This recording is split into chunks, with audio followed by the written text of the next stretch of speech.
ओम शांति। 5 अप्रैल 1981। अव्यक्त बाप दादा, मधुबन। समर्थ कर्मों का आधार धर्म। आज बाप दादा अपने विश्व परिवर्तक, विश्व कल्याणकारी बच्चों को देख रहे हैं। जब से ब्राह्मण जीवन हुआ तब से इसी महान कर्तव्य का संकल्प लिया। ब्राह्मण जीवन का मुख्य कर्म ही यह है।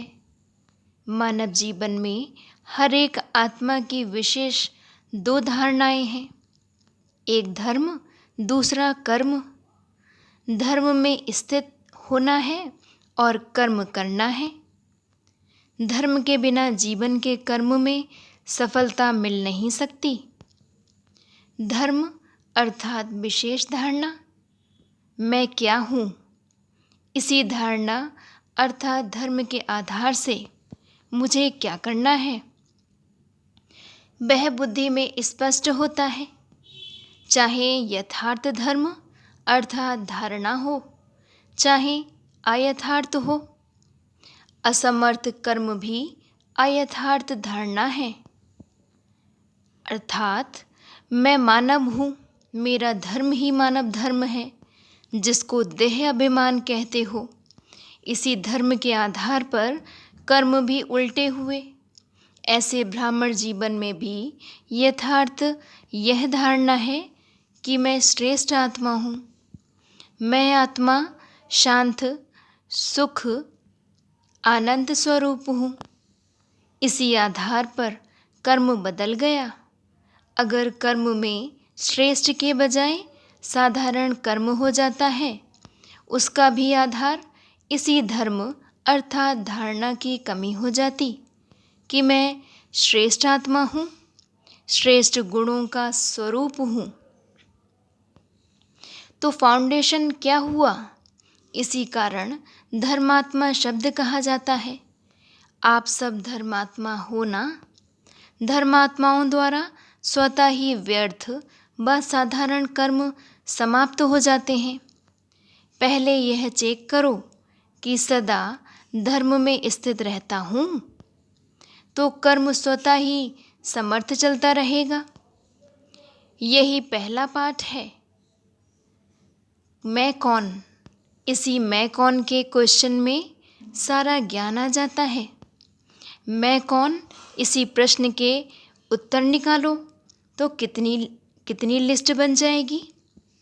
अभी अभी सेकंड में अगर स्मृति में लाओ तो कितने टाइटल्स याद आ जाएंगे, क्योंकि कर्म के आधार पर सबसे ज़्यादा टाइटल्स, वह आपके भी टाइटल्स। सब में मास्टर हो गए ना। सारे कल्प के अंदर टाइटल्स की लिस्ट इतनी बड़ी किसकी भी नहीं होगी, देवताओं की भी नहीं है। सिर्फ अपने टाइटल्स लिखने लगो तो छोटा सा पुस्तक बन सकता है। यह इस संगम के टाइटल्स आपकी डिग्री हैं। उन्हों की डिग्री भले कितनी भी बड़ी हो, लेकिन आप लोगों के आगे वह कुछ नहीं है। इतना नशा रहता है, फिर भी शब्द यही याद आएगा, मैं कौन। रोज़ नया नया टाइटल स्मृति में रखो, अर्थात उसी टाइटल के धारणा स्वरूप धर्मात्मा बन कर्म करो। कर्म करते धर्म को ना छोड़ो। धर्म और कर्म का मेल होना यही संगम युग की विशेषता है।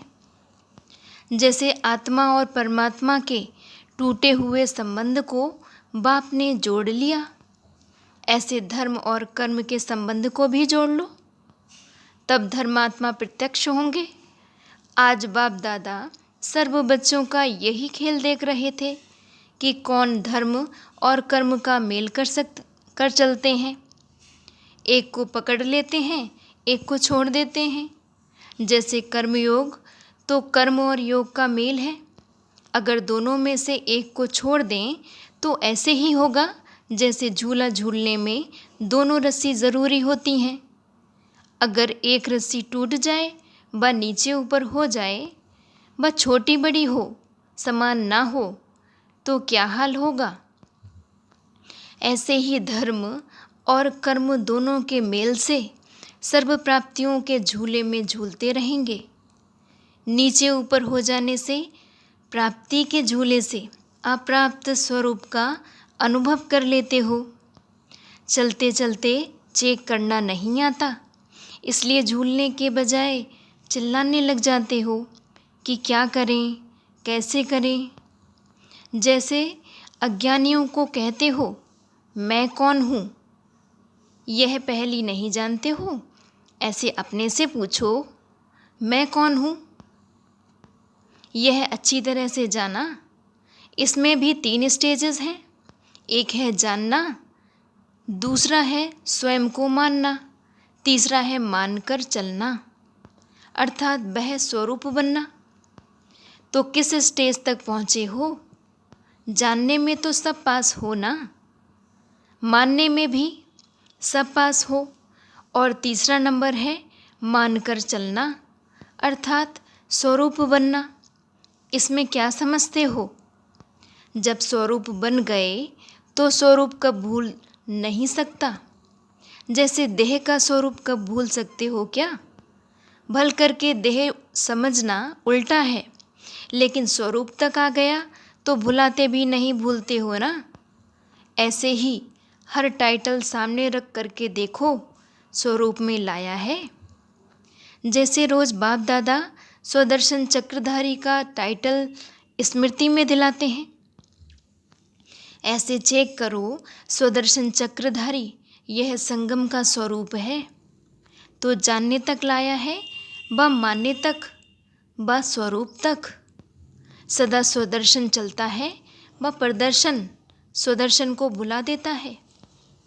यह देह को देखना भी प्रदर्शन है। स्व आत्मा है, देह पर है, प्रकृति पर है। प्रकृति भाव में आना भी प्रकृति के वशीभूत होना है। यह भी प्रदर्शन चक्र है। जब अपनी देह को देखना भी प्रदर्शन हुआ तो दूसरे की देह को देखना, इसको स्वदर्शन कैसे कहेंगे। व्यर्थ संकल्प व पुराने संस्कार यह भी देहवान के संबंध से हैं। आत्मिक स्वरूप के संस्कार जो बाप के संस्कार, वह आत्मा के संस्कार। बाप के संस्कार जानते हो, वह सदा विश्व कल्याणकारी, परोपकारी, रहमदिल बरदाता है।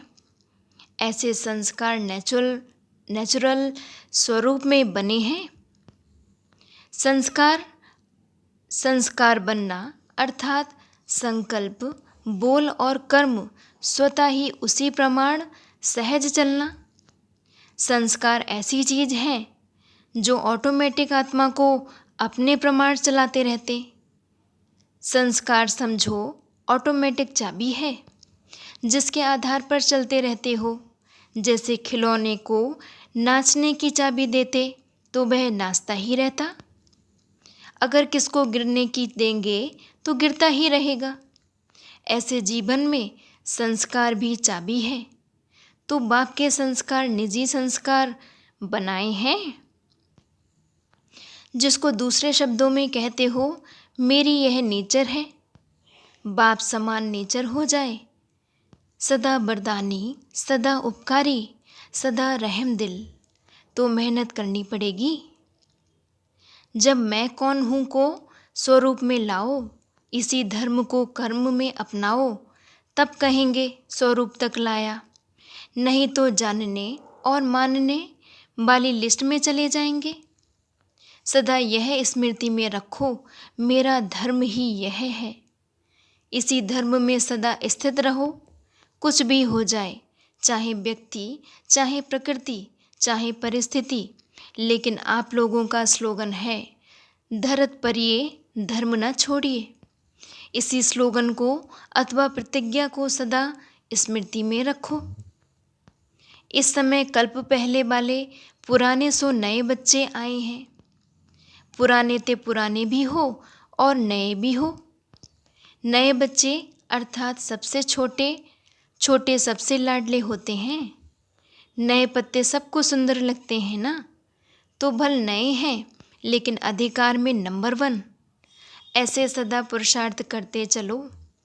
सबसे पहला अधिकार पवित्रता का है। उसके आधार पर सुख शांति सर्व अधिकार प्राप्त हो जाते। तो पहला पवित्रता का अधिकार लेने में सदा नंबर 1 रहना, तो प्राप्ति में भी नंबर 1 हो जाएंगे। पवित्रता की फाउंडेशन को कभी कमज़ोर नहीं करना, तभी लास्ट सो फास्ट जाएंगे। बाप दादा को भी बच्चों को देख खुशी होती है कि फिर से अपना अधिकार लेने पहुंच गए हैं। इसलिए खूब रेस करो। अभी भी टू लेट का बोर्ड नहीं लगा है। सब सीट्स खाली हैं, फिक्स नहीं हुई हैं। जो नंबर लेने चाहो वह ले सकते हो। इतना अटेंशन रखते चलते चलो। अधिकारी बनते चलो। योग्यताओं को धारण कर योग्य बनते चलो। ऐसे बाप समान सदा श्रेष्ठ धर्म और श्रेष्ठ कर्मधारी, सदा धर्मात्मा, सदा स्वदर्शन चक्रधारी स्वरूप, सदा सर्व प्राप्ति स्वरूप, ऐसी श्रेष्ठ आत्माओं को बाप दादा का याद प्यार और नमस्ते। और हम रूहानी बच्चों की बाप दादा को याद प्यार और नमस्ते नमस्ते। होवनहार टीचर्स कुमारियों के ग्रुप से बाप दादा की मुलाकात। यह ग्रुप होवनहार विश्व कल्याणी ग्रुप, विश्व कल्याणकारी ग्रुप है ना। यही लक्ष्य रखा है ना। स्व कल्याण कर विश्व कल्याणकारी बनेंगे, यही दृढ़ संकल्प किया है ना। बाप दादा हर निमित्त बनी हुई श्रेष्ठ आत्माओं को देख खुश होते हैं कि यह एक एक कुमारी अनेक आत्माओं के कल्याण के प्रति निमित्त बनने वाली है। वैसे कुमारी को 100 ब्राह्मणों से उत्तम कहते हैं, लेकिन 100 भी हद हो गई। यह तो सब बेहद के विश्व कल्याणकारी हैं। बेहद की हो ना, हद का संकल्प भी नहीं। फिर सभी एक दो से रेस में आगे हो व नंबरवार हो। क्या समझती हो? हर एक में अपनी अपनी विशेषता तो होगी, लेकिन यहाँ सर्व विशेषताओं से संपन्न हो। जब सब विशेषताएं धारण करो तब संपन्न बनो। तो क्या लक्ष्य रखा है? बात बहुत छोटी है, कोई बड़ी बात नहीं है। संकल्प दृढ़ है तो प्राप्ति स्वतः हो जाती है। अगर सिर्फ संकल्प है, उसमें दृढ़ता नहीं, तो भी अंतर पड़ जाता है। कभी कहते हैं ना, विचार तो है, करना तो चाहिए, इसको दृढ़ संकल्प नहीं कहेंगे। दृढ़ संकल्प अर्थात करना ही है, होना ही है, तो शब्द निकल जाता है। बनना तो है नहीं, लेकिन बनना ही है। यह लक्ष्य रखो तो नंबर 1 हो जाएंगे। सहज जीवन अनुभव होती है, मुश्किल तो नहीं लगता। कॉलेज का वातावरण प्रभाव तो नहीं डालता। आपका वातावरण उन्हों पर प्रभाव डालता है। सदा निर्विघ्न रहना, स्व को देखना अर्थात निर्विघ्न बनना। सुनाया ना, बाप के संस्कार सो अपने संस्कार। फिर जैसे निमित्त मात्र कर रहे हैं, लेकिन करावनहार बाप हैं। करावनहार जो गाया जाता है वह इस समय का ही प्रैक्टिकल अनुभव है। अच्छा एग्जाम्पल बनी हो, सदा सपूत बन सबूत देते रहना। सपूत उसको ही कहा जाता है जो सबूत दे। कभी आपस में खिटखिट तो नहीं होती है। नॉलेजफुल हो जाने से एक दो के संस्कार को भी जानकर संस्कार परिवर्तन की लगन में रहते हैं। यह नहीं सोचते कि यह तो ऐसे ही हैं, ऐसे हैं ही, लेकिन यह ऐसे से ऐसा कैसे बने, यह सोचेंगे। रहम दिल बनेंगे, घृणा दृष्टि नहीं, रहम की दृष्टि, क्योंकि नॉलेजफुल हो गए ना। सहज जीवन और श्रेष्ठ प्राप्ति, इस जैसा भाग्य और कब मिल सकता है। अच्छे सर्विसेबल हैंड्स हैं, ऐसे ही हैंड्स निकलते जाएं तो बहुत अच्छा। हिम्मते बच्चे मददे बाप, शक्तियाँ तो हैं ही विजयी। शक्ति की विजय ना हो यह हो नहीं सकता।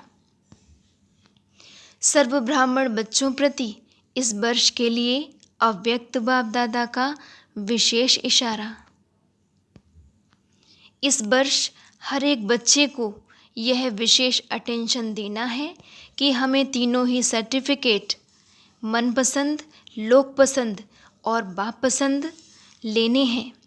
मनपसंद का सर्टिफिकेट है या नहीं उसकी परख बाप दादा के कमरे में जाकर कर सकते हो, क्योंकि उस समय बाप बन जाता है दर्पण, और उस दर्पण में जो कुछ होता है वह स्पष्ट दिखाई देता है। अगर उस समय बाप के आगे अपना मन सर्टिफिकेट देता है कि मैं ठीक हूँ तो समझो ठीक। अगर उस समय मन में चलता यह ठीक नहीं है तो अपने को परिवर्तन कर देना चाहिए। अगर मानो मेजॉरिटी किसी बात के प्रति कोई इशारा देते हैं लेकिन स्वयं नहीं समझते कि मैं रॉन्ग हूँ, फिर भी जब लोक संग्रह के प्रति ऊपर से डायरेक्शन मिले कि यह अटेंशन रखना चाहिए तो फिर उस समय अपनी नहीं चलानी चाहिए, क्योंकि अगर सत्यता की शक्ति है तो सत्य को कहा ही जाता है। सत्यता महानता है और महान वही है जो स्वयं झुकता है। अगर मानो कल्याण के प्रति झुकना भी पड़ता है तो वह झुकना नहीं है लेकिन महानता है। अनेकों की सेवा के अर्थ महान को झुकना ही पड़ता है। तो यह विशेष अटेंशन रखो, इसी में ही अलवेलापन आ जाता है। मैं ठीक हूँ, ठीक तो हो, लेकिन जो ठीक रह सकता है वह स्वयं को मोल्ड भी कर सकता है। अगर मानो दूसरे को मेरी कोई चलन से कोई भी संकल्प उत्पन्न होता है तो स्वयं को मोल्ड करने में नुकसान ही क्या है। फिर भी सबकी आशीर्वाद तो मिल जाएगी। यह आशीर्वाद भी तो फ़ायदा हुआ ना। क्यों क्या मैं नहीं जाऊँ, यह क्यों, यह ऐसे होगा वैसे होगा, इसको फुल स्टॉप लगाओ। अब यह विशेषता चारों ओर लाइट हाउस के मुआफिक फैलाओ। इसको कहा जाता है एक ने कहा दूसरे ने माना, अर्थात अनेकों को सुख देने के निमित्त। इसमें यह नहीं सोचो कि मैं कोई नीचे हो गया, नहीं, गलती की तभी मैं परिवर्तन कर रहा हूँ, यह नहीं सोचो, लेकिन सेवा के लिए परिवर्तन कर रहा हूँ। सेवा के लिए स्थूल में भी कुछ मेहनत करनी पड़ती है ना। तो श्रेष्ठ महान आत्मा बनने के लिए थोड़ा बहुत परिवर्तन भी क्या तो हर्जा ही क्या है इसमें। हे अर्जुन बनो, इससे वातावरण बनेगा। 1 से 2, 2 से 3 अगर कोई गलती है और मान ली तो यह कोई बड़ी बात नहीं है, लेकिन गलती नहीं है और लोक संग्रह अर्थ करना पड़ता है तो यह है महानता। इसमें अगर कोई समझता भी है कि इसने यह किया अर्थात नीचे हो गया, तो दूसरों के समझने से कुछ नहीं होता। बाप की लिस्ट में तो आगे नंबर है ना, इसको दबाना नहीं कहा जाता। यह भी ब्राह्मणों की भाषा होती है ना, कहाँ तक दबेंगे, कहाँ तक मरेंगे, कब तक सहन करेंगे। अगर यहाँ दबेंगे भी तो अनेक आपके पांव दबाएंगे। यह दबाना नहीं है, लेकिन अनेकों के लिए पूज्य बनना है, महान बनना है। सेकंड पॉइंट है, इस वर्ष ऐसा कोई नया प्लान बनाओ, जैसे मोहजीत परिवार की कहानी सुनाते हैं कि जिस भी संबंधी के पास गया उसको ज्ञान सुनाया। तो यहाँ भी आप बच्चों से जब भी कोई मिलने आए तो उसको यही अनुभव हो कि मैं कोई फरिश्ते से मिल रहा हूँ। आने से ही उसे जादू लग जाए। जहाँ जाए जिससे मिले उससे जादू का ही अनुभव करे। जैसे शुरू में बाप को देखा, मुरली सुनी, परिवार को देखा तो मस्त हो जाता था, ऐसे अभी भी जो सोचकर आवें उससे पदम गुणा अनुभव करके जाएं। ऐसा अब प्लान बनाओ। दृढ़ संकल्प से सब कुछ हो सकता है। अगर एक ऐसा अनुभव कराएगा तो सब उसको फॉलो करेंगे। थर्ड पॉइंट है, इस वर्ष विशेष सहनशीलता का गुण हर एक को धारण करना है। संगठन में अगर कोई एक के लिए कुछ बोलता भी है तो दूसरा चुप रहे तो बोलने वाला कब तक बोलेगा? आखिर तो चुप हो ही जाएगा। सिर्फ उसमें 10 बारी सुनने की हिम्मत चाहिए। दूसरे को बदलने के लिए थोड़ा तो सहन करना पड़ेगा। इसमें सहन शक्ति बहुत चाहिए। 2 बारी में ही दिल शिकस्त नहीं हो जाओ, 10-12 बार तो सुनकर सहन करो। बाप ने भी कितने बच्चों के संस्कार को बदला। ब्रह्मा जो इतनी बड़ी फर्स्ट अथॉरिटी हैं, उसने भी छोटे छोटे बच्चों से सुना, अज्ञानियों से भी सुना, इंसल्ट सहन की ना। ब्रह्मा बाप की भी इंसल्ट करते थे, तो आप कौन हो? जब बाप ने सब कुछ सहन कर परिवर्तन किया तो फॉलो फादर। सिर्फ हिम्मत की बात है, सब सहज हो जाएगा। सिर्फ थोड़ा पहले लगता है कैसे होगा, कहाँ तक सहन करेंगे। हिम्मत ना हारो तो अभी अभी हो जाए। जब भविष्य पर छोड़ते हो कि कहाँ तक होगा, तभी संकल्प कमज़ोर होते हैं। कहाँ तक होगा यह नहीं सोचो, संकल्प में दृढ़ता लाओ। भविष्य पर छोड़ने से वर्तमान कमज़ोर हो जाता है। गुजरात पार्टियों से बाप दादा की मुलाकात, जैसे साकार में आना और जाना सहज हो गया है। अभी अभी आए, अभी अभी गए, तो जैसे साकार में सहज प्रैक्टिस हो गई है आने जाने की, वैसे आत्मा को अपनी कर्मातीत अवस्था में रहने की भी प्रैक्टिस है। अभी अभी कर्मयोगी बन कर्म में आना, कर्म समाप्त हुआ फिर कर्मातीत अवस्था में रहना, इसका भी अनुभव सहज होता है। जैसे लक्ष्य रखते हो मधुबन में जाना है, फिर तैयारी कर पहुंच जाते, वैसे यह भी सदा लक्ष्य रहे कि कर्मातीत अवस्था में रहना है। निमित्त मात्र कर्म करने के लिए कर्मयोगी बने, फिर कर्मातीत इसके लिए तैयारी कौन सी करनी है? डबल लाइट बनो, तो डबल लाइट बनना आता है ना। ट्रस्टी समझाना अर्थात लाइट बनना, दूसरा आत्मा समझना अर्थात लाइट होना, तो यह तैयारी करने तो आती है ना। यही अटेंशन रखने से फिर सेकंड में कर्मातीत, सेकंड में कर्मयोगी। जैसे कर्म में आना स्वाभाविक हो गया है, वैसे कर्मातीत होना भी स्वाभाविक हो जाए। यही तो अभ्यास है ना। जो सदा याद और सेवा में रहने वाले हैं, उन्हों को प्रत्यक्ष फल सहज प्राप्त होता है। सोचेंगे भी नहीं कि ऐसा हो सकता है, लेकिन सहज अनुभव होते रहेंगे। चलते चलते ऐसे अनुभव करेंगे जैसे भक्ति मार्ग में कहावत है, भगवान छप्पर फाड़ कर देते हैं। तो यहाँ भी मेहनत का छप्पर फाड़ कर सहज अनुभूति होगी। जब सर्वशक्तिवान के बच्चे बन गए तो मेहनत रही क्या? सभी सहज योगी होना। विदेशी बच्चों से अभी सभी जा रहे हो फिर से एक से अनेक होकर आने के लिए, इसलिए जा रहे हो ना। इतनी आत्माओं को संदेश देना है तो ज़रूर इतनी तीव्र गति से पुरुषार्थ करेंगे, तब तो सफल होंगे ना। अभी हर एक को सेवा के तीव्र गति का प्लान बनाना पड़े। सदा यही समझो, जैसे शांति की चिड़िया दिखाते हैं ना, ऐसे हम भी शांति के संदेशी बनकर जा रहे हैं। जहाँ भी जाओ वहाँ शांति की लहर फैला दो, क्योंकि विदेश में शांति की खोज करने वाले बहुत हैं। तो ऐसे के लिए आप शांतिदाता के बच्चे, शांति का संदेश देने वाले हो। जब सबको शांति का संदेश मिले, तब आपको शांति की देवी व शांति का देवता मानेंगे। तो ऐसे बनकर जा रहे हो ना।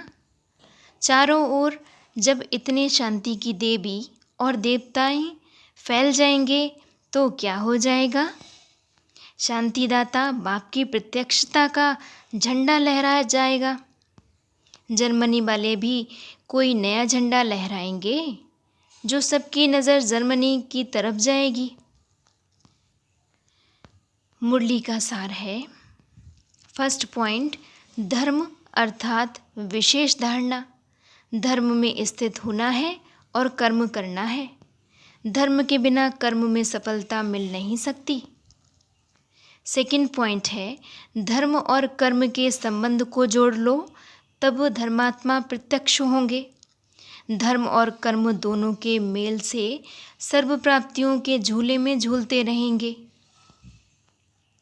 थर्ड पॉइंट है, धरत पड़िए धर्म ना छोड़िए। कुछ भी हो जाए धर्म में सदा स्थित रहो। अच्छा जी, ओम शांति।